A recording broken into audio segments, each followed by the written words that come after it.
اعوذ باللہ من الشیطان الرجیم بسم اللہ الرحمن الرحیم الحمدللہ رب العالمین الصلاۃ والسلام علی اشرف الانبیاء والمرسلین اما بعد فقد قال رسول اللہ صلی اللہ علیہ وآلہ وسلم الا اخبرکم بشیء ان انتم فعلتموه تباعد الشیطان منکم کما تباعد المشرق من المغرب قالوا بلى یا رسول اللہ قال الصوم يسود وجهه والصدقة تكسر ظهره والحب في الله والمواظرة على العمل الصالح صلوات محمد وعلیہ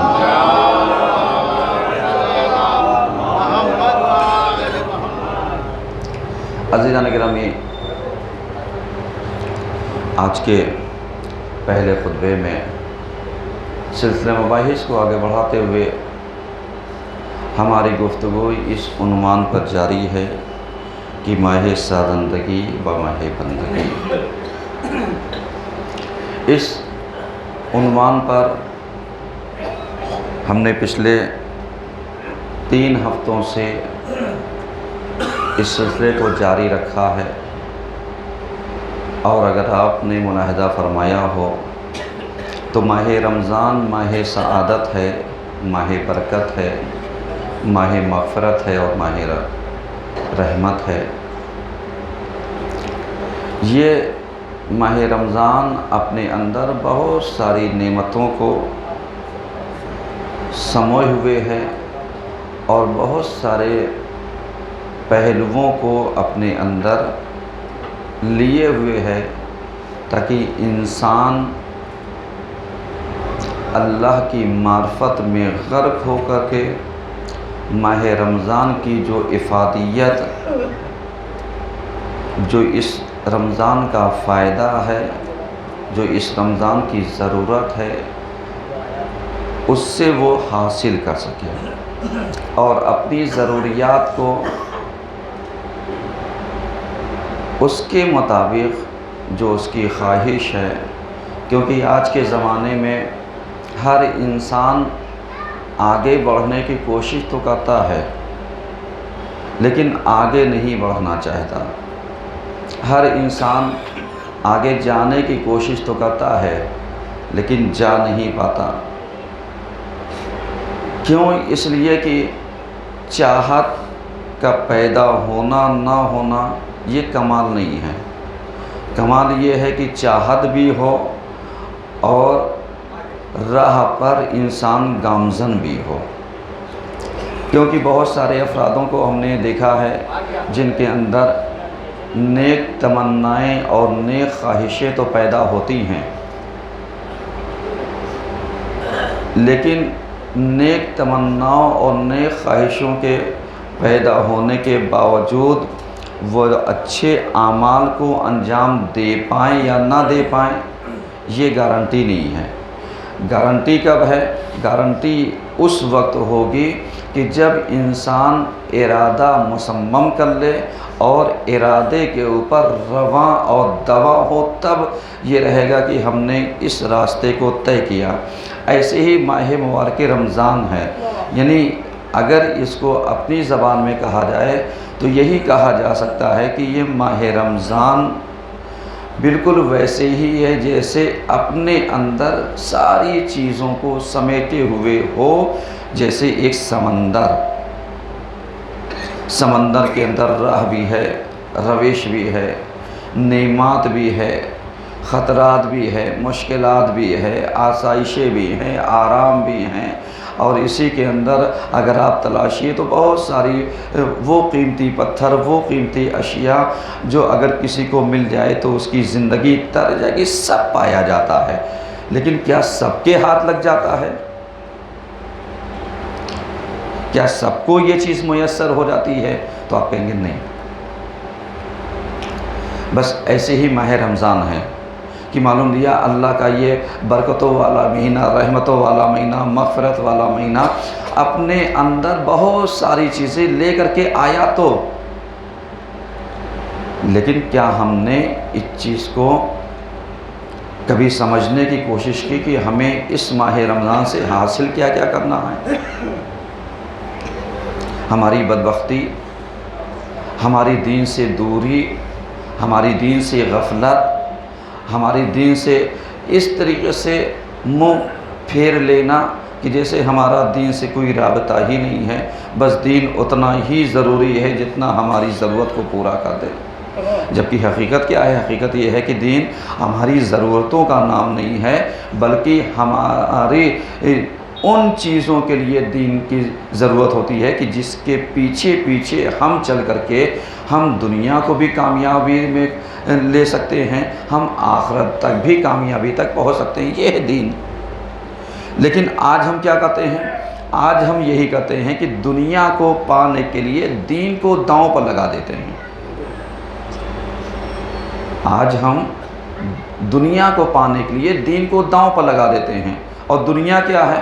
یہ چند لمحوں کی زندگی جو ہمارے مزاج کے مطابق بیت جائے، یہی دنیا ہے۔ آج آپ بتا دیجئے، ملاحظہ کیجئے، کون ایسا انسان اس دنیا میں آیا ہے جسے موت نہ آئی ہو؟ مگر یہ کہ اللہ کا خاص کرم ہو ان فرشتوں کے اوپر یا ان نبیوں کے اوپر جنہیں اللہ نے اٹھا لیا اپنی بارگاہ میں، یا اس امام کے اوپر جس کو اللہ نے غیبت کبریٰ میں اٹھا کر کے رکھ دیا ہے۔ باقی آپ بتائیے کون زندہ ہے؟ کوئی زندہ نہیں ہے، کوئی بچا ہوا نہیں، سب کو پلٹ کر کے جانا ہے۔ تو جب ہم دیکھ رہے ہیں سب کو آتے جاتے ہوئے، پھر یہ دنیا سے، یہ دینداری سے لگاؤ کیسا؟ اس کے لیے چاہت کیسی؟ اس کے لیے یعنی ہم اپنے دین کو برباد کر دیں، کتنا گھاٹے کا سودا ہے۔ آپ غور کر رہے ہیں کتنا گھاٹے کا سودا ہے۔ بالکل ویسے ہی جیسے باپ پوری دولت کمائے، جمع کرے، اور بیٹا ایک شب کی عیاشی میں دولت کو فنا کر دے، ہے یا نہیں ہے؟ آپ کے سامنے پورے ابھی ہمارے یہاں یہ جو ہندوستان کے اندر پائے جانے والے یہ جو چل رہا ہے مسئلہ، اس کو آپ ذرا سا غور سے دیکھیے کہ معلوم لیا ایک پارٹی نے بہت پیسہ کمایا اور آج یہ سامنے کی چیزیں ہیں۔ یعنی یہ عقل مندوں کے لیے فَاعْتَبِرُوا يَا أُولِي الْأَبْصَارِ، عقل مندوں کے لیے اشارہ کافی ہے، اور آج ہم اسی لکیر کے پیچھے دھسے رہے، نہیں صاحب یہ نقصان نہ ہونے پائے، نقصان نہ ہونے پائے، نقصان نہ ہونے پائے۔ بس جس کو تو نقصان سمجھتا ہے اس کا فائدہ ذرا سا گنا دے، جس کو تو نقصان کہتا ہے اس کو ذرا سا اہمیت والا بتا دے، اس کو ذرا سا اللہ کی نظر میں کوئی ایسی چیز بتا دے جو اللہ کہے یہ بہت بابرکت چیز ہے۔ جبکہ اگر آپ اٹھا کر کے سورہ تغابن اگر پڑھیے تو سورہ تغابن میں یہ آتا ہے، ان المال والبنون، یہ سب کیا ہیں؟ یہ سب فنا ہو جانے والے ہیں۔ قرآن میں بہت ساری جگہوں پر آیا المال والبنون زینت الحیات الدنیا، اولاد اور مال حیات دنیا کی زینت ہو سکتے ہیں، آخرت کی زینت نہیں ہے۔ آج ہم کیا کر رہے ہیں؟ اپنی آخرت کو مال کے پیچھے چوپٹ کیے دے رہے ہیں، مال کے پیچھے برباد کیے دے رہے ہیں۔ صاحب یہ نہیں کریں گے، وہ نہیں کریں گے، وہ نہیں کریں گے، وہ نہیں کریں گے، جبکہ ہم دیکھ رہے ہیں کہ بیماریاں پیچھا نہیں چھوڑ رہی ہیں، جبکہ ہم دیکھ رہے ہیں پریشانیاں پیچھا نہیں چھوڑ رہی ہیں، جبکہ ہم دیکھ رہے ہیں ساری مشکلات پیچھے نہیں چھوڑ رہی۔ پھر اکڑ کس بات کی سرکار؟ پھر اکڑ کس بات کی ہے کہ معلوم لیا کہ اتنی زیادہ اکڑ ہے؟ کیا ہم نے فرعون سے زیادہ اکڑتے کسی کو دیکھا؟ کیا نمرود سے زیادہ سرکش کسی کو دیکھا؟ کیا حامان اور قارون سے زیادہ کسی کے پاس خزانوں کو دیکھا؟ اور آج کے زمانے کا اگر آپ لے لیے تو معلوم لیا صدام سے زیادہ کسی کو ڈکٹیٹر دیکھا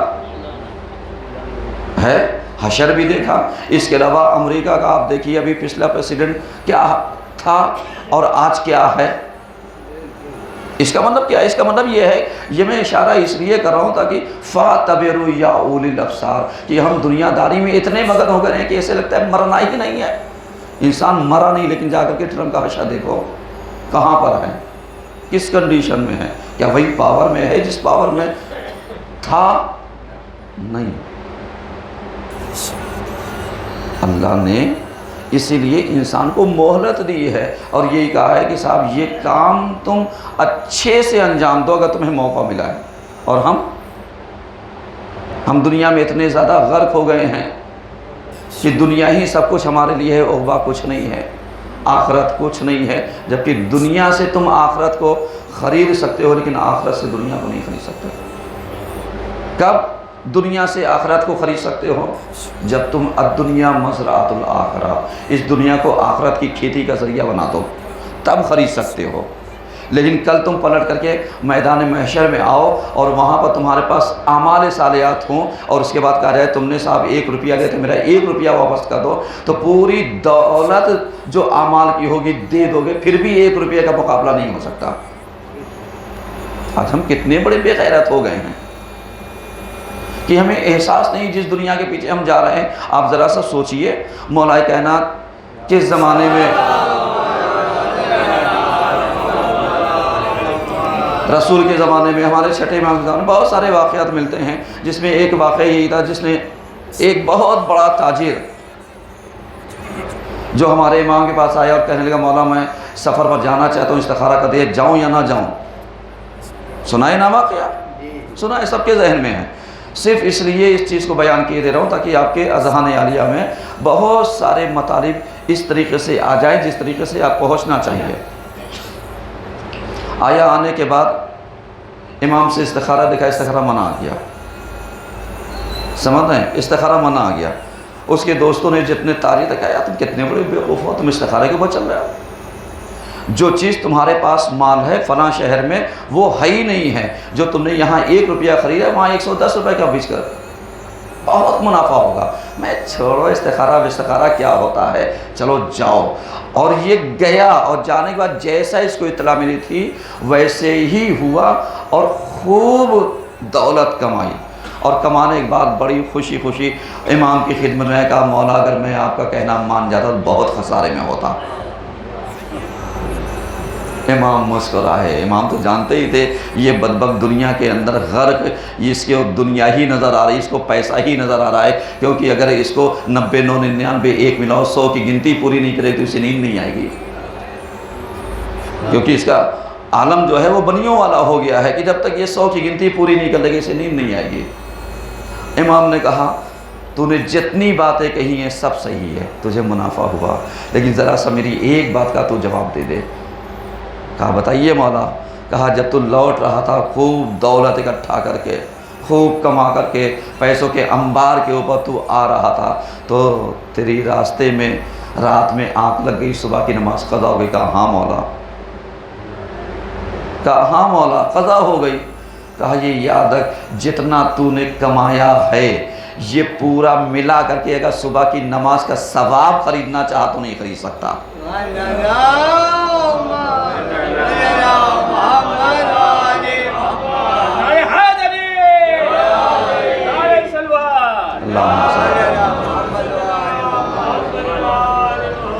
آپ ذرا سا اندازہ لگائیے، آج ہم نماز کے لیے سب چھوڑ دیتے ہیں کہ صاحب کیا بتائیں، کاؤنٹر سے اٹھے تو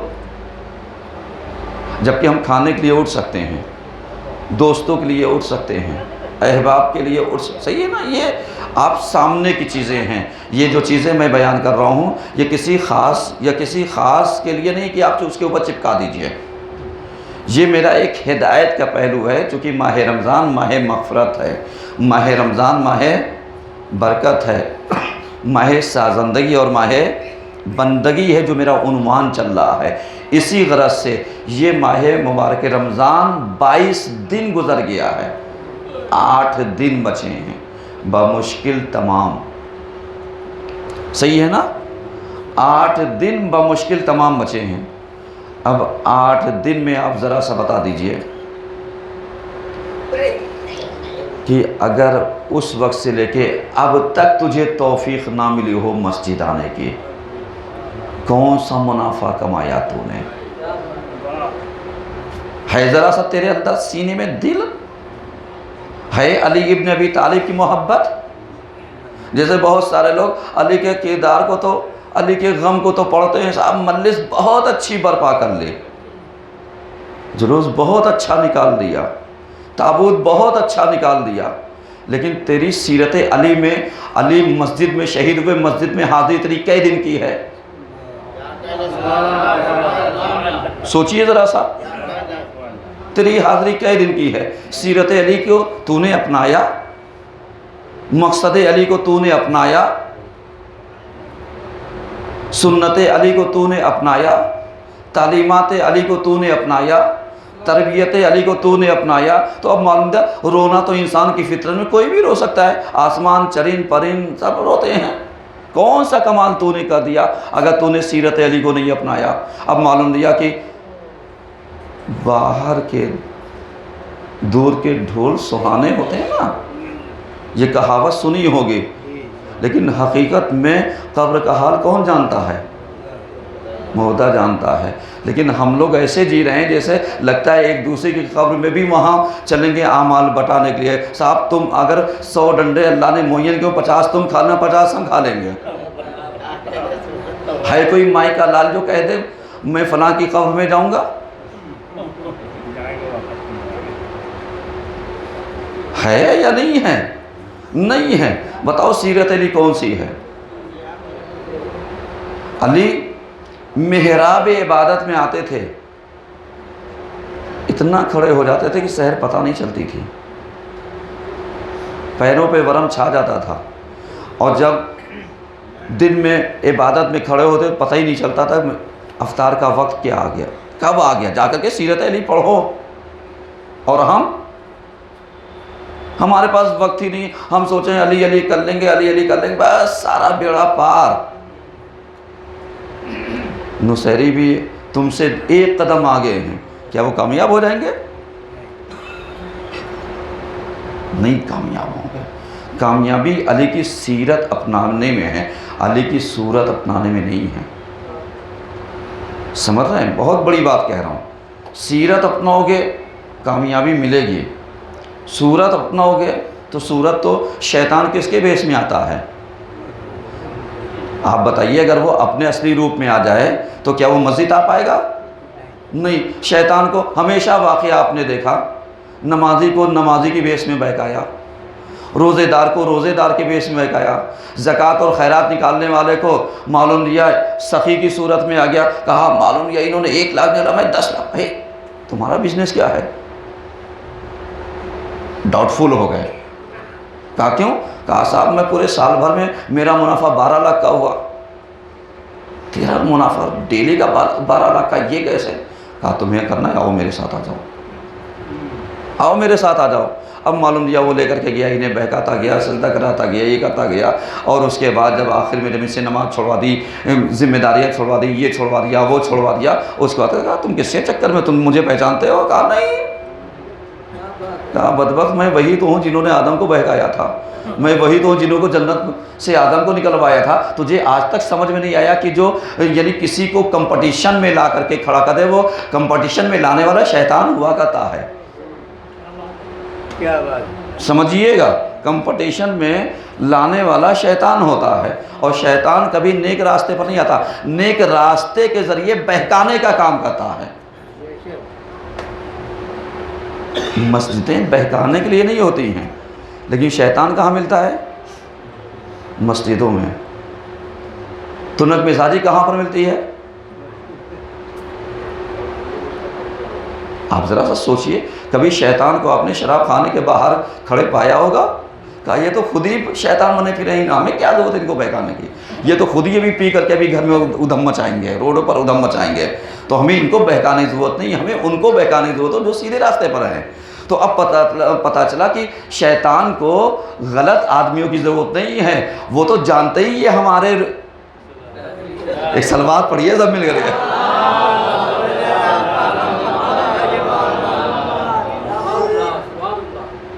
بہکائے گا کسے؟ ہم بھول جاتے ہیں میرے عزیزوں، بھول جاتے ہیں کہ یہ ماہ رمضان بہت بڑی نعمت ملی ہے، ماہ سازندگی ہے، ماہ بندگی ہے۔ اپنے آپ کو ذرا سا تولیے میرے عزیزوں، اپنے آپ کو ذرا سا آپ آمادہ کیجئے، اپنے آپ کو اس طریقے سے تیار کیجئے تاکہ پتہ چلے کہ ماہ سازندگی میں ہم نے آپ کو بنایا کیا ہے۔ ہم نے آپ کو سنوارا کیا ہے، ہم نے اپنے آپ کو کس معاملے پر لا کر کے رکھا ہے، صرف اتنا لا کر کے یاد رکھ لینا کہ تو خوش ہے یا تیرا خدا خوش ہے، تو راضی ہے یا تیرا امام راضی ہے، تو راضی ہے یا تیرا پیغمبر راضی ہے، تو راضی ہے یا تیرا دین راضی ہے۔ جا کر کے پلٹ کر کے تو دیکھنا۔ آج آپ بتائیے شب 23ویں کے اعمال کب ہیں؟ آج کی شب ہیں۔ آج کی شب میں جتنا نوجوان ادھم کرتا ہے کہیں اور کرتا ہے، لیکن ہمارے یہاں جوہی میں ایسا نہیں ہے، سمجھ رہے ہیں؟ وہ زمانہ چلا گیا تھا کہ جب لوگ شیطنت میں لوگ نماز کی نیت باندھ لیتے تھے اور کچھ لوگ پنکھے چلا دیتے تھے، وہ بات الگ ہے، وہ بھی دور ہم نے دیکھا ہے،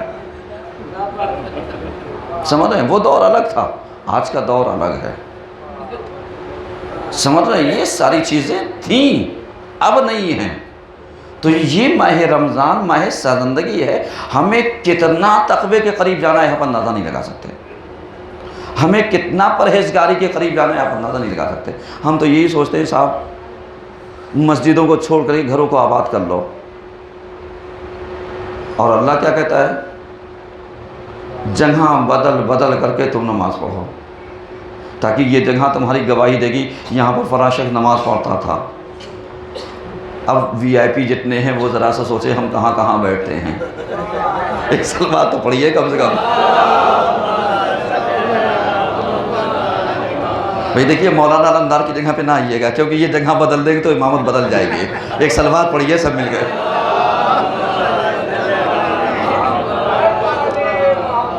لیکن ہاں جب اپنی واجبات نماز مستحبات نماز فرادہ پڑھیں تو مولانا علمدار کو بھی چاہیے کہ الگ الگ جگہ بدل کر کے کیا کریں؟ نمازیں پڑھیں، تاکہ یہ جگہ گواہی دے گی کہ مولانا علمدار نے یہاں پر نماز پڑھی تھی، یہ جگہ گواہی دے گی، سمجھ رہے ہیں؟ وہ بابرکت جگہ گواہی دے گی۔ میرے عزیزوں، اللہ تو بہانے تلاشتا ہے تم کو دینے کے لیے، اور ہم کتنے مکار ہو گئے ہیں، بہانہ تلاشتے ہیں کہ کسی وجہ سے مسجد نہ جانا پڑے، بہانہ تلاشتے ہیں، دین سے فرار اختیار کرتے ہیں، بہانہ تلاشتے ہیں کہ کس طریقے سے دین سے اور دینداری سے اور دین کی ذمہ داری سے کیسے گردن چھڑا لیں، بہانہ تلاشتے ہیں، جبکہ یہ ایک نعمت عظمیٰ ہے، یہ ایک ایسی نعمت ہے کہ اللہ اس کو عطا کرتا ہے جس کو وہ کسی لائق سمجھتا ہے۔ اور ظاہر سی بات ہے جب ہمارے امام علی علیہ السلام سے پوچھا گیا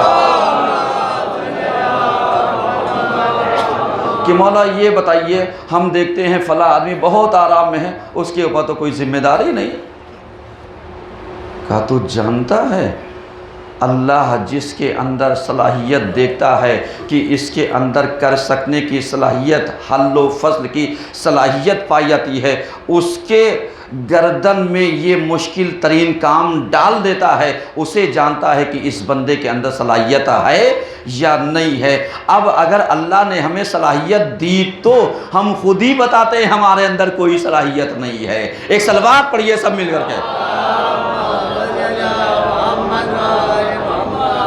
جیسے اگر آپ کے ذہن میں ہو تو پرانے جتنے منتظمین ہیں اتہاس اٹھا کر کے دیکھیے، دیکھیے بہت بڑی بات کہہ رہا ہوں اور کوئی کمنٹ نہیں، صرف ہدایت کے لیے، پرانے جتنے منتظمین ہیں ان کو اٹھا کر کے دیکھیے کہ یہ اپنے زمانے کے جو منتظم تھے آج کہاں ہیں، مسجدوں سے تعلق کتنا ہے، مکتبوں کی ذمہ دار کتنے ہیں، سب کے سامنے اوپن کتاب ہے۔ اس کا مطلب کیا ہوا؟ پلٹ کر کے دیکھ لیا، اگر میں ہوں ذمہ دار تو ہوں، نہیں ہوا تو پھر نہ کیسی مسجد، کیسی ذمہ داری، کیسا مکتب، کیسا کیا، کیسی کچھ نہیں۔ میرے عزیزوں بہت بڑی بات کہہ رہا ہوں، سمجھنے والوں کے لیے فاتبروا یا اولی الابصار، عقل مندوں کے لیے اشارہ کافی ہوتا ہے، تاکہ ذمہ دار بنو تو ذمہ داری اٹھاؤ۔ ذمہ داری اللہ نے اگر تمہیں سلیکٹ کر رکھا ہے، تمہیں چنا ہے، تو اس پر یہ ثابت کر کے دکھاؤ کہ اللہ نے کچھ سمجھ کر کے ہی ذمہ داری دی ہوگی، ورنہ ہر ایرے غیرے کے گردن میں ذمہ داری کی رسی کبھی نہیں ڈالی جاتی. ایک صلوات پڑھیے سب مل کر کے.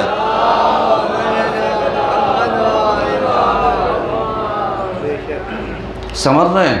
جناب سلمان غریب ترین فرد مقداد، غریب ترین فرد مقداد، غریب ترین فرد بوذر، قنبر، میثم، مقداد، حذیفہ، یہ لوگ کون تھے پیسے والے؟ کوئی ایک پیسے والا ہو، لیکن ان کا کردار اسلام کی قربانیوں میں اٹھا کر کے دیکھ لیجئے ہے. اگر اللہ نے آپ کو دولت دی ہے تو دولت خدیجہ کی طریقے سے استعمال کیجئے، نہ یہ کہ دولت جو ہے وہ قارون کے طریقے سے کہ مر جاؤ گے خزانہ زمین اپنے اندر اگل لے گی، اس کے بعد کہے گی اللہ اس کا حساب لینا تو ایسے لینا کہ جیسے امیروں والا ہے، اس لیے کہ اس نے تیری راہ میں دیا ہی نہیں کچھ. اور خدیجہ پوری تاریخ اٹھائیے، ان سے بڑا تاجر کون تھا؟ ان سے بڑی تجارت کس کے پاس تھی؟ ان سے بڑے تجارت کا حصہ پورے عرب میں کس کا تھا؟ ان کا پیسہ لے لے کر کے لوگ تجارت کرتے تھے. اور اس کے بعد جب جناب خدیجہ نے دیکھا کہ پیغمبر کے اوپر یعنی 27 رجب سن 40 عام الفیل کو منظر عشیرتک الاقربین کا اسلام نے ذمہ داری دی اور پیغمبر مبعوث برسالت ہوئے، خدیجہ نے اپنی پوری دولت اٹھائی اور پیغمبر کی خدمت میں پیش کر دیا. یا رسول اللہ، آج سے اس کی مالکہ میں نہیں، آپ مالک ہیں، آپ جیسے چاہیے اس کو اسلام کی راہ میں خرچ کر دیجئے. اب آپ بتائیے، وہی خدیجہ تھی جن کے ٹکڑوں پر پورا عرب پلا تھا، اور وہی خدیجہ تھی جو شیب ابی طالب میں 3 سال تک سختیوں کی، بندشوں کی، پابندیوں کی، پریشانیاں جھیل کر کے آذوقہ کے لیے پریشان تھیں یا نہیں تھیں. لیکن اللہ نے ان کو اجر کیا دیا؟ جناب خدیجہ کے مال کو اتنا پاکیزہ کر دیا کہ پیغمبر سے یہی کہا، اے پیغمبر، جب ہم نے آپ کو غریب پایا تھا تو کیا ہم نے آپ کو مالدار نہیں بنایا؟ بتائیے ذرا، تو قرآن ہے. ہم نے آپ کو یتیم بنایا تھا، کیا ہم نے آپ کو پناہ نہیں دی؟ اب پناہ پیغمبر کو کس کی ملی؟ جناب ابو طالب کی. مال کس کا ملا؟ جناب خدیجہ کا. تو معلوم ہے ساتھ جو ہے ابو طالب کا ملا، مال خدیجہ کا ملا. اسلام کہاں پہنچ گیا؟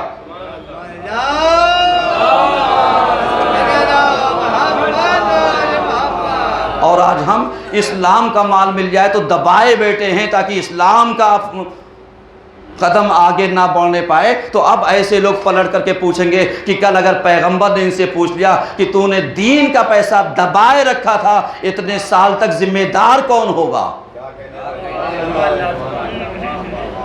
اتنے سال تک کا ذمہ دار کون ہوگا؟ اور یاد ہے نا میاں، جب ایک انسان سے گدھے کا حساب نہیں دیا جا سکتا، واقعہ میں پڑھ چکا ہوں، بتانے کی ضرورت نہیں ہے. جب اس کا حساب نہیں دیا جاتا تو اب ذرا سا بتائیے، جتنے پیسہ داب کر کے بیٹھے ہوئے ہیں تاکہ جب میری مرضی ہوگی تب دوں گا، تو ان مرضیوں کا جب اللہ حساب مانگے گا تب یہ کیا بتائیں گے؟ میں نے اس لیے نہیں دیا، میں نے اس لیے نہیں دیا، میں نے اپنے نام کے لیے نہیں دیا، میں نے اس کام کے لیے نہیں دیا، میری مرضی کا یہ کام نہیں ہوا، میرے موافق نہیں ہوا. ہمت ہو تو خدا سے کہہ کر کے بتانا کہ اتنے سال میں نے اپنی مرضی سے کوئی قدم آگے بڑھنے نہیں دیا. ایک سلوات پڑھیے سب مل رہے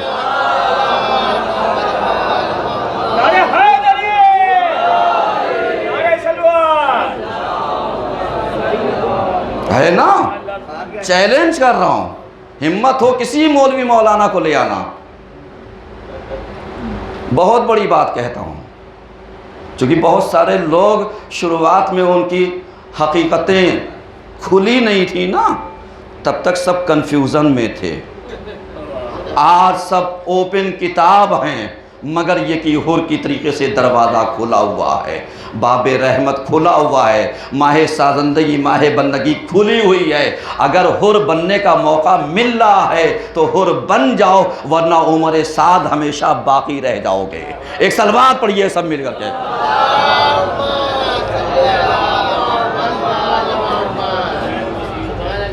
ایک اور سلوات پڑھیے سب مل کر.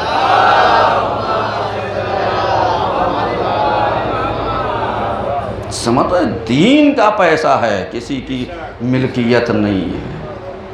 ماہ شہزندگی ماہ بندگی میں آپ سمجھتے ہیں ذرا سا، ہم نے واقعہ پڑھا تھا، متولی ہو کر کے صرف پیسہ گھر لے کر کے چلا گیا تھا، عذاب کیا ملا تھا یاد ہے؟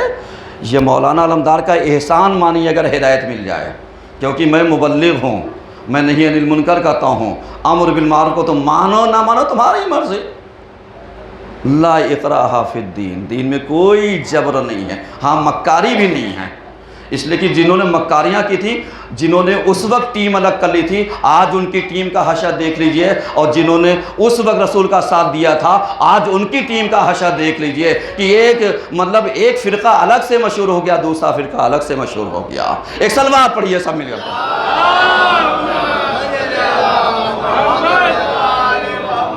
نتیجہ دے رہا ہوں، مولا کائنات کی ابھی شہادت گزری ہے نا، شہادت گزری ہے، آپ بتائیے قاتل علی نماز نہیں پڑھتا تھا؟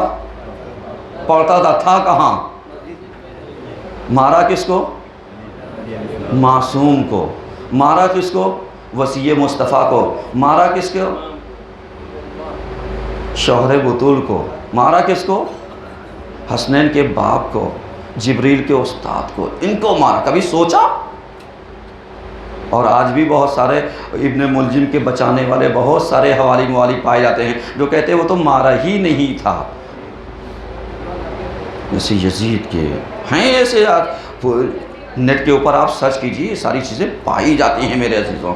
لیکن اگر اللہ آپ کو چشم بصیرت دے دے تو یہ یاد رکھیے گا، پہچانیے گا کہ حق کیا ہے، باطل کیا ہے، کہ ماہ سازندگی، ماہ رحمت، یہ ماہ مغفرت، ماہ رمضان ہر سال آتا تو ہے، یہ گارنٹی نہیں کہ ہم اور آپ زندہ رہیں گے، یہ گارنٹی نہیں کہ ہم اور آپ رہیں گے، بس ہاں یہ گارنٹی ہے کہ اگر آج اللہ نے دیا ہے، کل کی گارنٹی نہیں۔ توبہ آج کر لو، کل پتہ نہیں ہوگا، آج اگر توبہ کر لو گے تو کل پلٹ کر کے اللہ کی بارگاہ میں جاؤ گے تو تمہارا کردار حور کے کردار جیسا ہو جائے گا اور تمہارا شمار اصحاب حسینی میں شامل ہو جائے گا۔ ایک سلوات پڑھیے سب مل کر کے۔ اعوذ باللہ من الشیطان الرجیم، بسم اللہ الرحمن الرحیم، والعصر ان الانسان لفی خسر الا الذین آمنوا وعملوا الصالحات وتواصوا بالحق وتواصوا بالصبر۔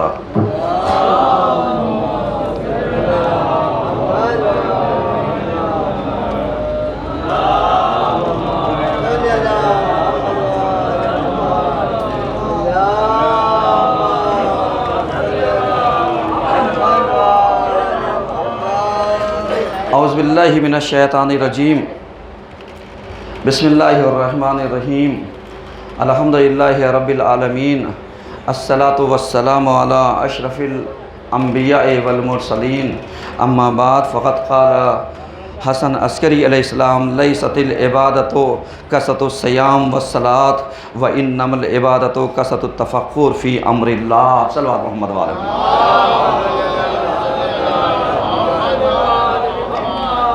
عزیزان گرامی، آج کے دوسرے خطبے میں سلسلے مباحث کو آگے بڑھاتے ہوئے ہماری گفتگو اس عنوان پر جاری ہے کہ حقیقی بندگی کیا ہے، حقیقی بندگی کیا ہے، اس پر ہماری گفتگو چل رہی ہے۔ آپ جانتے ہیں بندگی کا تعلق بندے سے ہے اور بندے کا تعلق خدا سے ہے، صحیح ہے؟ بندگی کا تعلق بندے سے ہے اور بندے کا تعلق خدا سے ہے، اور عبد اور معبود کے درمیان کے رابطے کو کیا کہتے ہیں؟ عبودیت، عبادت، صحیح ہے؟ بندگی، یعنی جو چیزیں ہم انجام دے رہے ہیں، یہی تو ہے۔ شب قدر ہے آج کی رات، اور انشاءاللہ اسی مسجد میں 10:30 بجے شب سے اعمال کرایا جائے گا، اعمال شب قدر۔ آپ حضرات آئیے گا۔ آپ جانتے ہیں وہ افراد جو بہانہ تلاشتے ہیں مسجدوں میں نہ آنے کے لیے، ان کو چھٹے امام کا ایک واقعہ سناتا ہے، ایک سلوات پڑھیے۔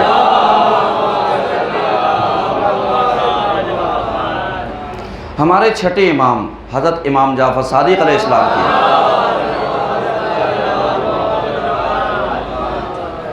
طبیعت خراب ہوئی، اتنی خراب ہوئی کہ آپ اپنے سے اٹھ بیٹھ نہیں سکتے تھے، اور یہی شب 23 کا موقع آیا، امام نے اپنے گھر والوں سے کہا کہ میرا بازو تھام کر کے مسجد لے کر کے چلو، تاکہ میں شب قدر، شب احیاء، شب زندہ داری مسجد میں کروں گا۔ کہاں پر؟ مسجد میں کروں گا۔ ہم تو یہی سوچتے ہیں مولانا صاحب بس وہ 10 منٹ والا اعمال کرائیں اور ہم پھر ہیں، ایسے لگتا ہے جیسے معلوم دیا کہ ہائی اسپیڈ بلٹ ٹرین نکل گئی، بس انجن کب گیا اور آخری ڈبہ کب گیا پتہ ہی نہیں چلا۔ اب یہ ٹرین جائے گی کہاں یہ بھی نہیں پتا۔ صحیح ہے نا؟ کبھی کبھی غور کیجیے میرے عزیزوں، یہ سب باتیں اپنی جگہ ایک مفہوم رکھتی ہیں۔ امام شب قدر کا مطلب یہ بتانا چاہتے ہیں کہ رات کو جاگ کر کے گزارو، بتاؤ۔ شہزادی فاطمہ زہرا سلام اللہ علیہا کی ایک روایت پڑھتا ہوں، یہ روایت ان کے لیے نہیں ہمارے لیے ہے۔ وہ کہتے ہیں کہ شب زندہ داری پہ اپنے بچوں کے منہ کے اوپر پانی کے چھینٹے ڈال کر کے جگا دیا کرتی تھی، تاکہ اگر نیند آئے تو یہ پوری رات بیداری میں بسر کریں، اور اپنے بچوں سے کہتی تھی دن میں سو لو تاکہ رات میں تمہیں شب قدر میں جانا ہے۔ آپ ذرا سا سوچئے گا جا کر کے، آپ اپنے بچوں کا ہاتھ پکڑ کر کے کیا مسجد اب تک لا پائے ہو؟ ہیں؟ اولاد تمہاری نہیں ہے، تمہارے اختیار میں نہیں ہے، تمہارے بس میں نہیں ہے، اور اس کے بعد ابھی کوئی مصیبت آ جائے تو سب چھوڑ کر کے، اس کا مطلب سمجھ رہے نا؟ قرآن کیا کہتا ہے؟ یا ایھا الذین آمنوا قوا انفسکم واہلیکم نارا۔ ابھی آپ بتائیے، وہی اولاد جو سویرے آپ مسجد نہیں آ پاتی، خدا نخواستہ گھر میں آگ لگ جائے، اٹھاؤ گے؟ نماز کے لیے کیوں نہیں؟ ابھی خدا نخواستہ بھوکم آ جائے، پھر اٹھے گا یا نہیں اٹھے گا؟ پھر یہ نہیں کہے گا میں ابھی تو آنکھ لگی تھی آپ نے جگا دیا۔ ہے کوئی پنکوا مزاج کا ایسا جو سویرے نماز کے لیے ماں اٹھائے پنک جائے وہ اس سے، اور کہے اماں ابھی آنکھ لگی تھی آپ نے اٹھا دیا؟ اس سے کہے بھوکم آ رہا ہے، نیند اون کہاں؟ وہ تو کہے گا بس بچوں کچھ تو اتنے ہوشیار ہیں کہ تجوری ساتھ میں ساتھ لے کر کے چلتے ہیں۔ یہی نہیں پتا جس کی موت و حیات کا بھروسہ نہ ہو وہ تجوری لے کر کے کرے گا کیا؟ ایک صلوات تو پڑھیے کم سے کم۔ سوچئے ذرا سا، یہ میں اس لیے وہ کر رہا ہوں تاکہ آپ کھلے دل اور دماغ سے اللہ کی طرف آئیے۔ یہ پیسہ ویسا کچھ نہیں ہے، ایک ہاتھ کا دھون ہے، دھون، ادھر آیا ادھر گیا۔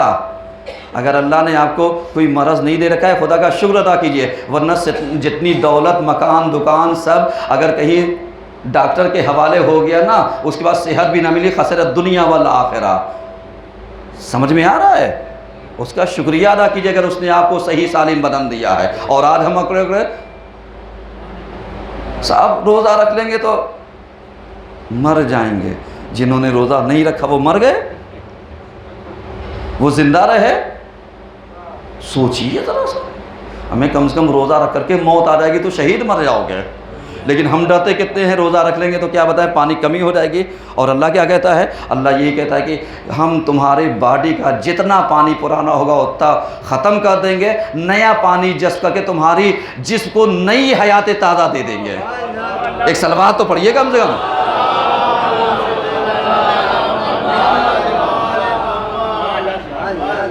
اور ہم کیا کر رہے ہیں؟ ہم وہی پرانے پانی کو بچانے کے چکر میں۔ اللہ کے بندو، اللہ کی قدرت کے اوپر یقین رکھو، ہیں؟ اس کی قدرت کے اوپر یقین رکھو۔ یہ روزہ بہت اہمیت والا ہے، تو شب زندہ داری میں آنا ہے، نکلنا ہے۔ آپ جانتے ہیں سورہ دخان پڑھیے، عنکبوت پڑھیے، اور بھی سورے ہیں، اسے پڑھیے، اس کے پڑھنے والا جو ہے پورے سال فقر و فاقہ سے بچا رہتا ہے۔ اور ہم اسی ڈر سے کمانے کے لیے جاتے ہیں، صاحب ارے غربت نہ جائے، ایک دن جائیں گے نہیں تو اگلے دن بھریں گے کیسے، اس لیے کہ لون لے رکھا ہے۔ کس نے کہا تھا لون لو؟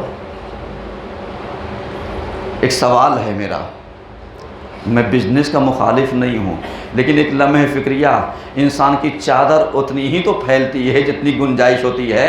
لون لینے کا مطلب یہ ہے سکت جب اس کی بھی ہو سکتی ہے تو دین کے کام انجام دینے کی سکت کیوں نہیں ہے؟ جب ہم لون لے کر کے بزنس کر سکتے ہیں تو دینی معاملات میں کی پیسہ خمس و زکوٰۃ کیوں نہیں نکال سکتے ہیں؟ تب تو لون ہوتا ہے، اور جب منافع ہوتا ہے تب تیری محنت کا ہوتا ہے۔ ایک اور سبق پڑھیے،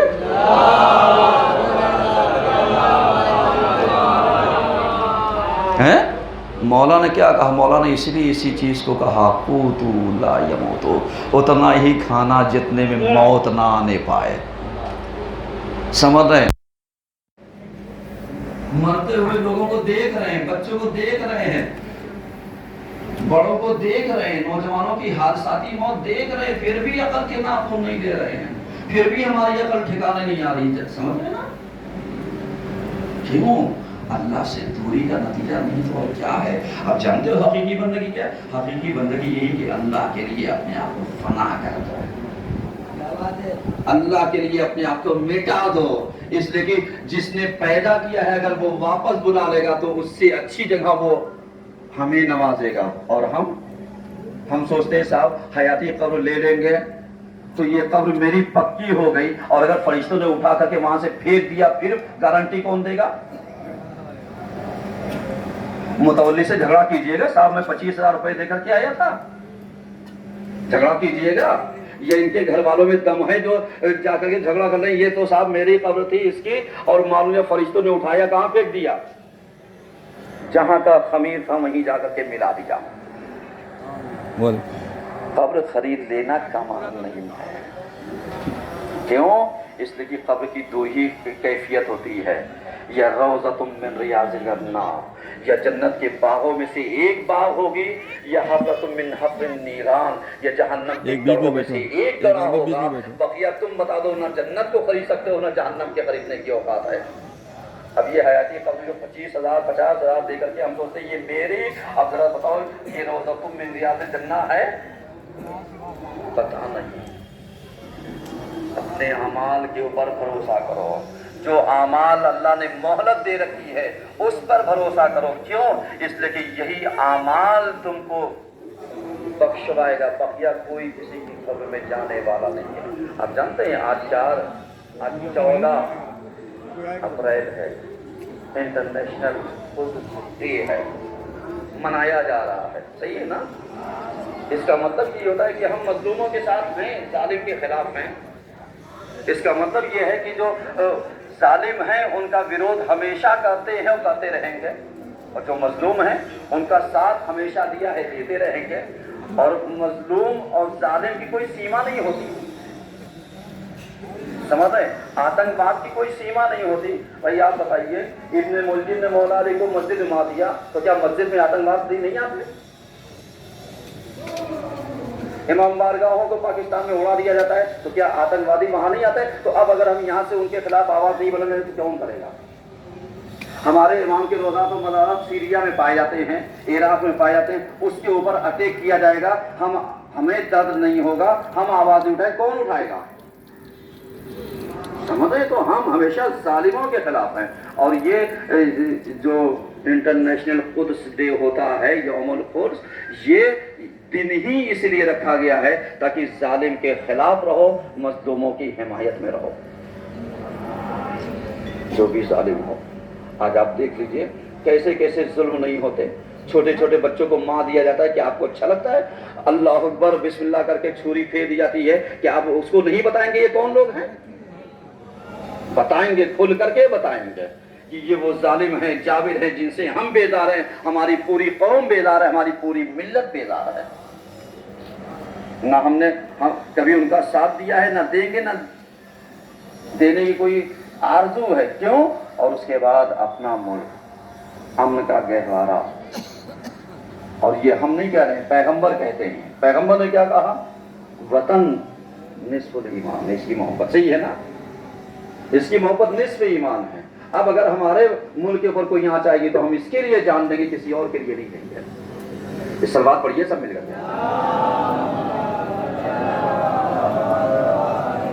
اور یہی سب سے بڑا میسج ہے القدس ڈے کا. صحیح ہے نا. اعوذ باللہ من الشیطان الرجیم، بسم اللہ الرحمن الرحیم. ان اللہ وملائکته یصلون علی النبی یا ایھا الذین آمنوا صلوا علیہ وسلموا تسلیما. اللهم صل علی سیدنا محمد صلی اللہ علیہ وآلہ وسلم وعلى امیر المومنین علی بن ابی طالب وعلى فاطمہ محمد وعلى حسن مصطفیٰ والحسین شہید بکربلاء وعلی بن حسین محمد بن علی وجعفر محمد وحسین بن جعفر وعلی بن موسیٰ محمد بن علی وعلی بن محمد والحسن بن علی علیہ الصلوۃ والسلام. اللهم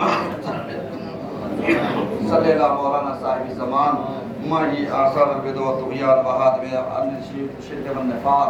پروردگارہ ہماری اس قلیل سی عبادت کو قبول فرما دینا. پروردگارہ ہم لوگ جس مقصد میں جس مشن میں لگے اس کامیابی عطا فرما دینا. اور ہمارے امام کے ظہر میں عطا فرما اور ہم سب کو ان کی آوان و انصار میں شمار فرما. اللہم صلی علی محمد و آل محمد.